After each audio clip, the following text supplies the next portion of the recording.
আজকের গল্প চেনাব সেতু নিয়ে। সত্যি প্রত্যেক ভারতবাসীর কাছে 6ই জুন 2025 দিনটি খুবই আনন্দের হয়ে থাকলো। হ্যাঁ, বহু প্রতীক্ষার পর অবশেষে ভারতের মূল ভূখণ্ডের সঙ্গে রেল লাইনের মাধ্যমে যুক্ত হলো কাশ্মীর থেকে কন্যাকুমারী। কাশ্মীরের এই রেল প্রকল্পের শিলান্যাস হয় শ্রীমতী ইন্দিরা গান্ধীর আমলে। তারপর আরও কয়েকজন প্রধানমন্ত্রীর আমল মিলিয়ে শেষ পর্যন্ত 6ই জুন 2025 তা পূর্ণতা পেল। ফলে সন্ত্রাসবাদকে বুড়ো আঙুল দেখিয়ে আরও কাছে চলে এলো কাশ্মীর।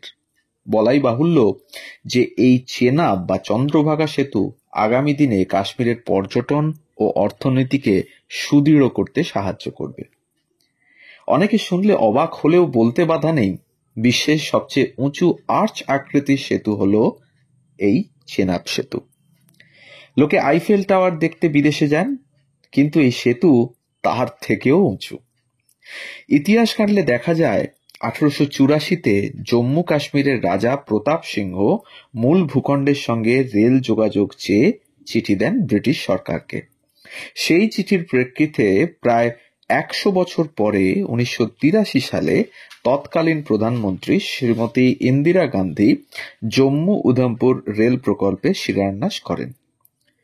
এরপর 1994-এ নরসিংহ রাওয়ের আমলে রেল প্রকল্পটি শ্রীনগর পর্যন্ত নিয়ে যাওয়ার সিদ্ধান্ত হয়। এর ঠিক 8 বছর পরে অর্থাৎ 2002 সালে শ্রী অটল বিহারী বাজপেয়ীর আমলে এটিকে জাতীয় প্রকল্প হিসেবে ঘোষণা করা হয়। তারপর 2005-এ জম্মু উধমপুর রেল লাইনের উদ্বোধন করেন তৎকালীন প্রধানমন্ত্রী ডক্টর মনমোহন সিংহ।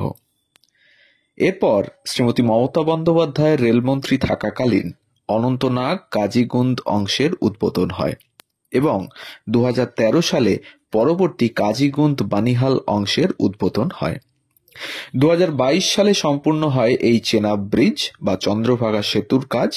2024-এ হয় ট্রায়াল রান এবং এরপর 6ই জুন 2025 সম্পূর্ণ লাইনের উদ্বোধন করেন বর্তমান প্রধানমন্ত্রী শ্রী নরেন্দ্র দামোদর দাস মোদী। এই রেল লাইনের বিশেষ কিছু বৈশিষ্ট্য স্বরূপ বলা যায়, এই রেল লাইন বরাবর জম্মু থেকে শ্রীনগর যেতে সময় লাগবে মোটে 3 ঘন্টা।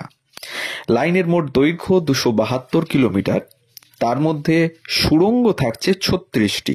যাত্রাপথে মোট সেতুর সংখ্যা 943টি, যার মধ্যে উল্লেখযোগ্য এই চেনাব ব্রিজ বা চন্দ্রভাগা সেতু। লম্বায় এটি প্রায় 1315 মিটার।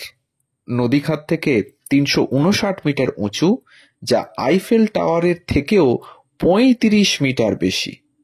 এটি তৈরি করতে যে বিশেষ ইস্পাত ব্যবহার করা হয়েছে তার সহ্য ক্ষমতা শুনলে চোখ কপালে ওঠে। প্রায় 40 ডিগ্রি থেকে -10 ডিগ্রি সেন্টিগ্রেড পর্যন্ত। শুধু তাই নয়, সেতুতে হাওয়ার গতিবেগ নির্দিষ্ট সীমার বেশি হলেই স্বয়ংক্রিয়ভাবে বন্ধ হয়ে যাবে ট্রেন চলাচল। এই পুরো রেল প্রকল্পটির জন্য খরচ হয়েছে প্রায় 43,780 কোটি টাকা, যার মধ্যে 1,486 কোটি টাকা ব্যয় হয়েছে এই চেনাব সেতু বানাতে। এই সেতু বানানোর নেতৃত্বে ছিলেন হায়দ্রাবাদের JNT থেকে সিভিল ইঞ্জিনিয়ারিং এ স্নাতক ও NIT ওয়ারাঙ্গল থেকে MTech ও পরে মাদ্রাজ থেকে সিভিল ইঞ্জিনিয়ারিং এ PhD করা এক মহিয়সী নারী মাধবীলতা। এই ছিল আজকের গল্প।